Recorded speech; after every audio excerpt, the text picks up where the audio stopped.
Hello, everybody, and thank you for tuning in to the Liberty Report. With us today, we have Daniel McAdams as our co-host. Daniel, good to see you this morning. Good morning, Dr. Paul. How are you this morning? Doing well, well. Good. Just trying to stop the wars. Yeah, that would be nice. Get people back to insanity. Yeah. Big chance. Okay, but we are going to talk a little bit about war right off the bat. But it's, I think, looking good. There's more Americans now that said, another world war, I'm not joining. Yeah, and I'm not ready for this. But you know what it made me think? Now, this is very good, but I remember the numbers were with us before the Middle Eastern wars. Yeah. And they just said, well, we're not ready.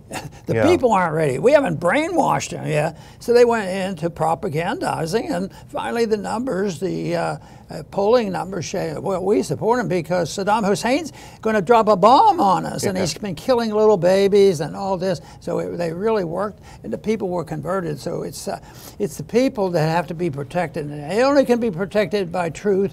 And truth then becomes the enemy of these monsters who do nothing but want war, and that's why they hide behind you know, internationalism, NATO, United Nations, and humanitarianism. And they have it going. You know, they're scared. They scare the people to death about somebody who's going to come and declare war and do great harm to us. But then they say, but we're humanitarians, and we'll send them food at the same time, you know, and take care of them, which is a bit of a farce. But this is an article I want to bring up for discussion. Is by Robert Bridge in Strategic Culture. And it caught my attention. I think it caught your attention. Majority of Americans would not serve in event of another world war. Yeah. You have to dissect this out, and they did. It's a lot of different numbers in there. But the thing of it is, they did notice a change in attitude. You know, just think of what it must have been like on the beginning of World War I, and two especially. I mean, I think everybody, you know, thought, well, we are under attack, and they responded a certain way. That atmosphere doesn't exist, and that's good, because right now we don't see a necessity of starting or participating in a big war that they consider, you know, very necessary to protect our freedoms. And but we'd have to be fearful of the propagandizing.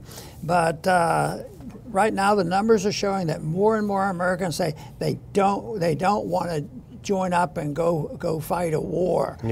So I think that's good, but we need to continue our efforts to educate people on why non-interventionists staying out of these deals and getting out of these international organizations, and have sort of an American system that's different than what the American system that has developed over these last couple hundred years. Yes.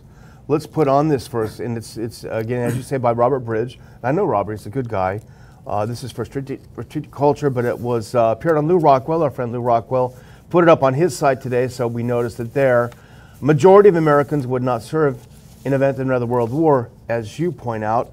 The majority of Americans say that another world war is at least somewhat likely to break out in the next 10 years, but most say they would not enlist to serve in combat or non-combat roles if the U.S. were to be involved. Now go to the next clip. This is when you get into, it's a U.gov poll. We mentioned those a lot, and I think they're worth thinking about, just simply as a reflection. As you mentioned yesterday, polls are a reflection of not democracy, but where people's heads are. So shockingly, Robert writes, if a global conflagration involving the United States were to break out, just 6% of Americans say they would enlist for military service, while 9% say they would not volunteer but would serve if called up, a whopping 9%, and 13% say they would not volunteer and would refuse to serve if called up. Meanwhile, a whopping 60% say the armed forces would not attempt to draft them due to age or disability, i.e., well, however, in the event the U.S. finds itself under imminent threat of invasion, the percentage of people who would volunteer for military service increased to 16%. However, 47% say even in such extreme circumstances, they don't think the military would want them. Right. But, you know, this is interesting because, you know, the war was stopped in the 60s. The Vietnam War was stopped by people demonstrating and violent. And actually, Kent State was, I think, it was the message. We're nearing the end. It didn't end immediately, but that was the message when our own soldiers were shooting at people who were demonstrating. Said, enough is enough. We don't want any more of this war and killing. And they weren't talking about 10 here and 10 there. There were large numbers of people, and there was a draft was going on. So there was great reason. But what we're trying to do here is point out how things get like that, how they get out of hand, and what you should believe in. And in this case, they should. I reject the whole notion of a military draft because, you know, they try to stop compulsory work and slavery. This is a slavery when they tell you what to do. See, I think there's two ways you can enslave a people. One is be able to draft them and send them off to war or whatever they want them to do. And the second one is take all their money. And so everybody's income belongs to the government unless they allow you to keep a little bit. Yeah. So that's the way that works. So this is part of our project, is try to get people to understand this. And when we see this, this means that I understand it, but it doesn't mean, oh, good, the trend will continue. And, you know, the next crowd that gets in there, you know, and say, well, we have to do it. We have to do it. You know, unfortunately, we always say they're not going to invade us, but now we have a form of invasion. We have to sort that out awfully fast. The thing about polling is that on one hand, it's satisfying because it gives you a snapshot of where people's heads are. But snapshots can be frustrating because you want to know more of the story behind this. Even a good photo, you want to know the story behind the photo. So it would be interesting to get in the heads of these people who answered this and figure out why they said, heck no, I won't go when it comes to war. Because one of my early thoughts when I was trying to ponder what this might mean is that we have a disconnect in the U.S. between an aggressive foreign policy and really being up close to the direct results of that foreign policy.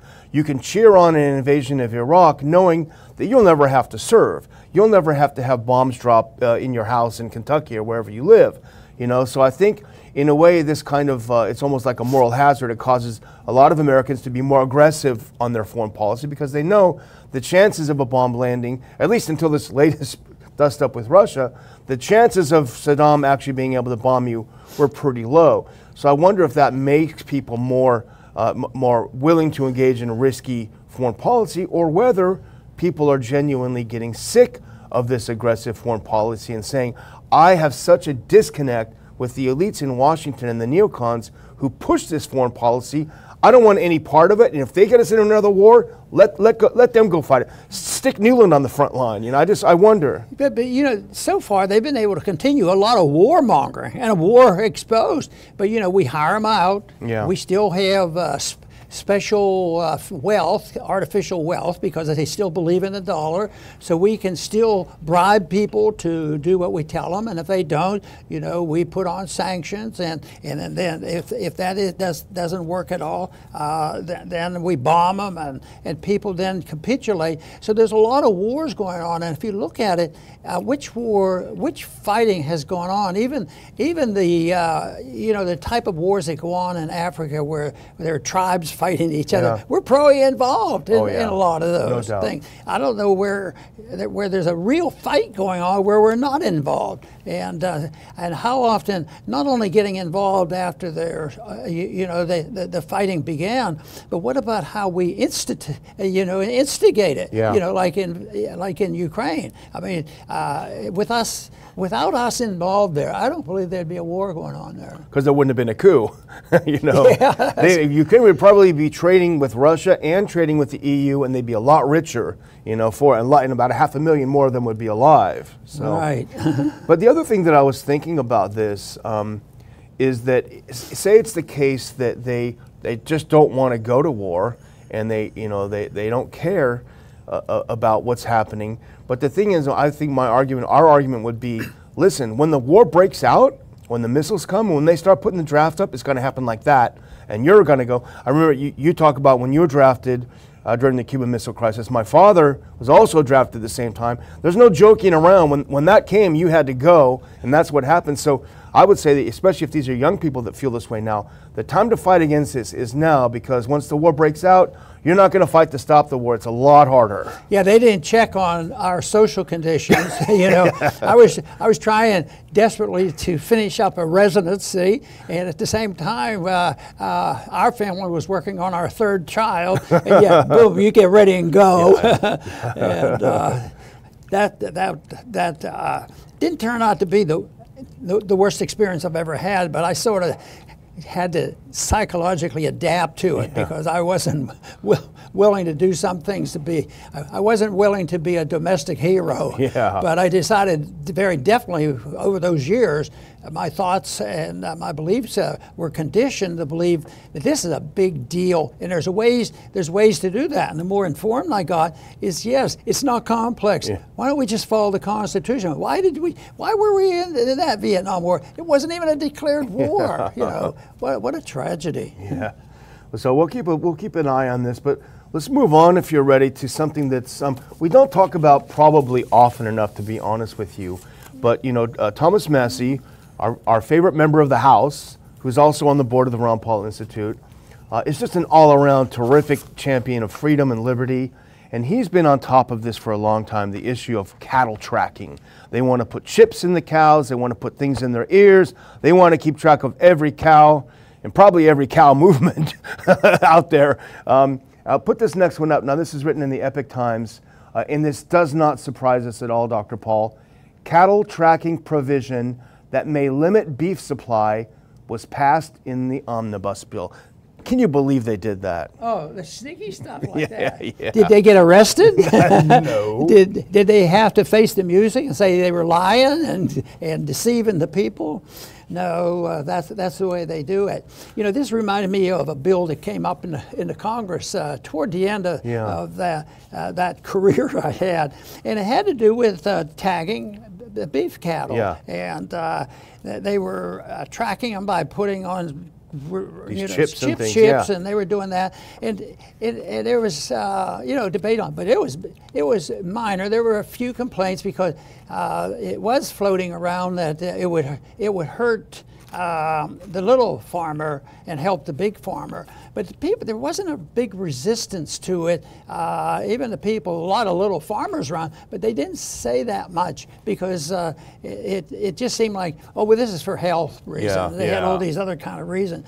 But I can remember the vote was going on, and I felt very lonely. I was voting, and I was one vote, and a progressive Democrat that I knew just on friendly, but we didn't support each other's legislation. But she was very nice. She came over. She says, "Ron, why are you doing this?" I said, "I just don't like tracking people." She said, "You know, I'm going to vote with you because I think they'll be tracking us someday too." So that was Cynthia McKinney, and we became good friends. Yeah. She was great. She was very clever. So put it back up. Now, here's what it's all about. They snuck it in the bill, just like we said. This is why we don't like omnibus. This is like we like regular orders, so you can go down to the floor and make an amendment and cut this money out. But a controversial measure to include $15 million for the electronic tracking of livestock has made it through Congress via the recently passed omnibus bill, raising fears among critics that the new system could be weaponized by the government to limit beef consumption. Weaponized. That's what they do. Put on the next one. Now, this is from the article. American cattle rancher Shad Sullivan told the Epoch Times, we can put that second one up, he fears the tags will be the end of the small rancher. And you mentioned this earlier. And here's what Sullivan, the farmer, said, the rancher said, they're going to use it as a taxing mechanism that could eventually control the livestock. In the European Union, they use these measures under the guise of climate change lies to limit the cattle supply. And if they do that here, it will destroy our industry. If the tag mandate is implemented, it will be the key to open the door to the gas chamber for independent ranching. You know, I think it's a certain month that they have to have this done. If I'm not mistaken, it might be 18 months or something like that. But I can just see if they have a calf and they're using it for the meat market, and it's right before they're able to sell it and they haven't been tagged, can you imagine if they say, well, you're not tagged and you can't sell it, all of a sudden those prices are going to crash for something. Anyway, whatever they're doing is interference. not only interference with the beef market, but it's interfering with our freedoms. Yes. And it's the idea that they can come in and regulate, and you know, this one's, oh, it's not going to be a big deal, but I think that this is the kind of stuff that is creeping, you know, it just creeps up, creeping welfare, socialism, fascism, the whole works, a little bit here and a little bit there. Pretty soon we don't have much of our liberties left, much left decision-making on our own part. And this goes back to a fundamental right that we have, that we talked about a lot during the COVID era, the right to put in your body what you want to put in your body. You know, they want you to put a shot in your body, they want you to put this and that in your body. Well, this is the same thing, because there are a lot of people that want to eat a cow that has not been grain-fed, for example, fed GMO grain, pumped full of antibiotics, or what have you. What this is going to do is it's going to create a market where you only have one kind of cow that the government tells you what it has to have, this many shots, and this has to be put in it, and you can't go to an independent farmer. We have a lot of them around here still. You can't go to them and say, look, I want a clean cow, I don't believe in all this stuff. They may say, well, you know, that's ridiculous, you're just paranoid. It doesn't matter. You're allowed to be paranoid in this country. Do you think this would be a benefit to the pharmaceutical companies? Yeah. They're going to have to sell more vaccines. Yeah. And that's one way they do it. They seem to work together, the combination, big business and big government. Amazing. Well, the one thing is, I started off by talking about Thomas Massie. Let's listen to Massie. He's on a TV show, and as usual, he breaks it down perfectly. I think we want the first 48 seconds of this clip. Here's Massie. Hold on one second. Yeah, here he is discussing it. Well, you know, the left wants to ban cattle, and before you can ban anything, you need a registry. You need to know where it's at and who owns it, and that's why they want to tag cattle. We've seen it happen in Europe. Now, on the right, you've got some cronies who stand to make some money from these ear tags. They're the ones who get the $15 million earmark. It doesn't go to USDA. It's going to, quote, stakeholders. That is a code word for private entities are getting a handout, and what they'll do, they'll verticalize the industry with this. The big corporations, you know, you just talked about China. There are 4 corporations control meat processing in the United States. One's owned by China, one's owned by Brazil. American ranchers will be working for those organizations if this tracking goes through, because they'll verticalize the industry. Isn't that great? He points it out. There's something for the left and something for the right, and the rest of us get squeezed in the middle. Bipartisanship, you know, the sacred bipartisanship. So, and the distribution, and unfortunately, they think bipartisanship gets a blend. But when you talk about authoritarianism versus liberty, they're two different things entirely. You can't take half of each one. And that's what they play games with, and that's purely political stuff. So, but I'm afraid that we don't have enough Thomas Massies in there to stop this. But we have to keep you know, alerting people to what's happening, and Thomas does a great job. Yeah, he does. He's so great. I just want to do one more clip, because this is something else that Massie said earlier on it. If you can put that next clip up, go to the next one. In a previous post on Twitter, Massie wrote that if passed, the electronic tracking, quote, will be used by the green agenda to limit beef production and by the corporate meat oligopoly to dominate small ranchers. And that's the end of his quote. The omnibus bill, which was passed on March 22nd, combines 6 essential spending bills. It allocates $15 million for this program. And I would say anyone who thinks this is not going to be used to get independent farmers, clean farmers out of the market, just do a little bit of research on what they did to Amos Miller. We haven't talked about it on the show yet, but he's an Amish farmer up in Pennsylvania, and the thugs in the state raided his farm, stole all of his stuff, ruined all his products, you know. I mean, we used to shop, when we were in Northern Virginia, we shopped from the Amish farmers in Pennsylvania because it was the cleanest food you could get. And it's just incredible to see what these thugs in government do to these people, and that's what's going to come for the rest of us. You know, but this is a small amount of money, you know, $15 million. But this is the way it is. They plant a seed, they get in the door this way, and they put it in a bill, of course, in the omnibus bill. But this is something that the way Congress works, if Thomas would have had a chance to get his 5 minutes to offer an amendment to strike this nonsense, it would have worked. So they first have to corrupt the system to this kind of get this stuff through. And so it is, the whole system is corrupt, and it's pretty tough. Right, by numbers, they outnumber us. Yeah, and it's so important that you mention this, you know, because a lot of people don't know, at least when we were there, which has been a while ago now, it doesn't seem that long ago, but the work behind the scenes, if we had known maybe a week beforehand that this was going to be coming down the pipe, you know, your staff would put together a dear colleague letter and we'd send it out trying to gin up support. I would call my counterparts in other offices saying, hey, have you seen this? What are your boss thinking about it? You think we could put something together to try to, I mean, these are all the wheels when things work right. They work in unison, and we try to get a little bit of a coalition together to stop that. But when you jam it all through, you can't do that. They just close us down. Yeah, close it down. Close down the debate. Not even a whimper, not even a whisper out of what's going on. Well, speaking of closing things down, unfortunately, we've been critical of our governor. We've praised him at times when he deserves it, but it looks like he's going to try to close down the First Amendment. And this is something that we noticed. He put out yesterday on Twitter X. He put out a new executive order. He's going to lay down the law. And he said, anti-Semitism will not be tolerated in Texas. Today, I issued an executive order to fight the increase in acts of anti-Semitism at Texas colleges and universities. Texas stands with our Jewish students. We will ensure college campuses are safe spaces for the Jewish community. And if you look at the actual order, you can read it, but this is the press release. If you go up just a little bit, I just wanted to highlight the part that I found a little bit disturbing.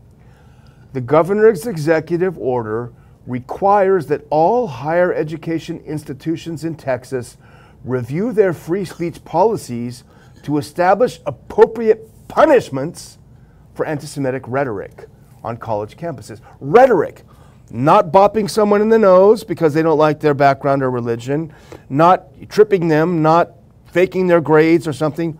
Rhetoric, that means speech.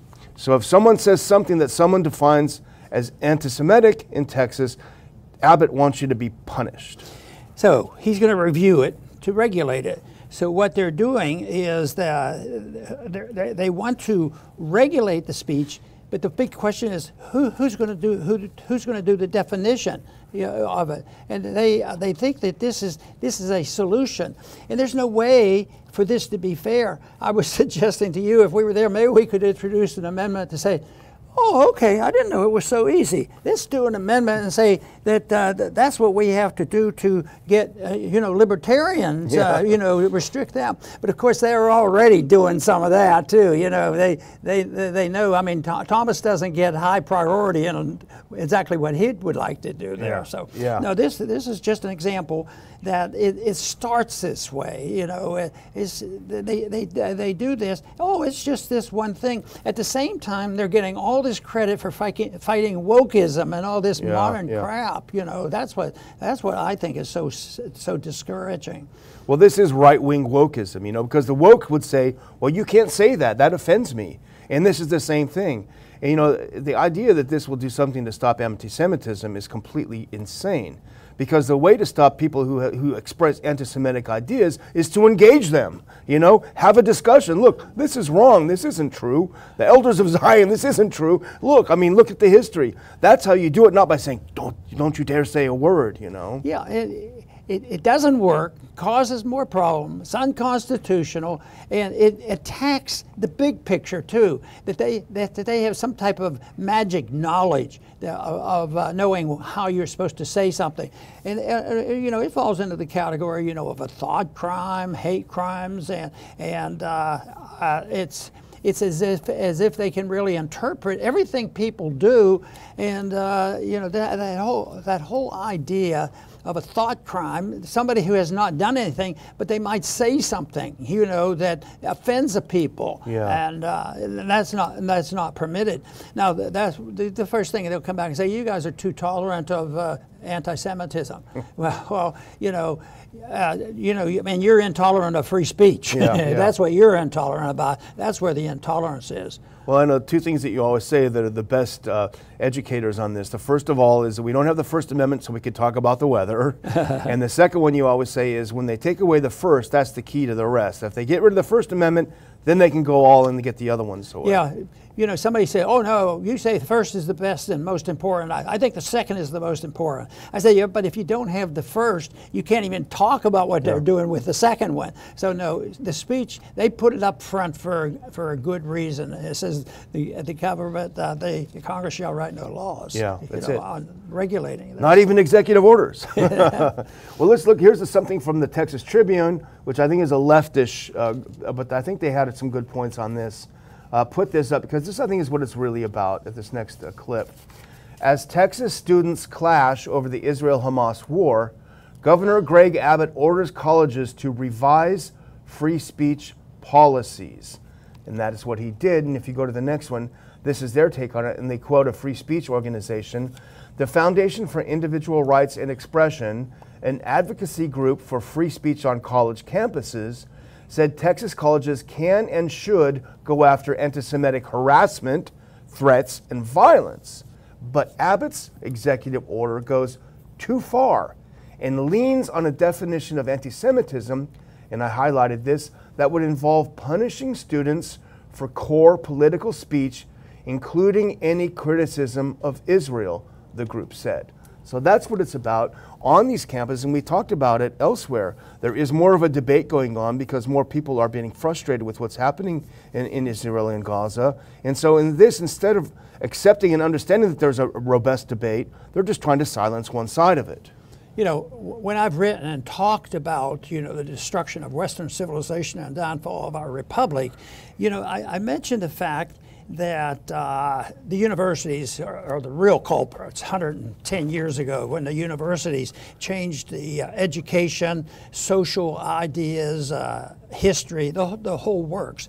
And when you think of a state, and they will say Texas was wonderful because they were very wealthy. Our universities were wealthy because they had oil that you know, provided the tuitions and all.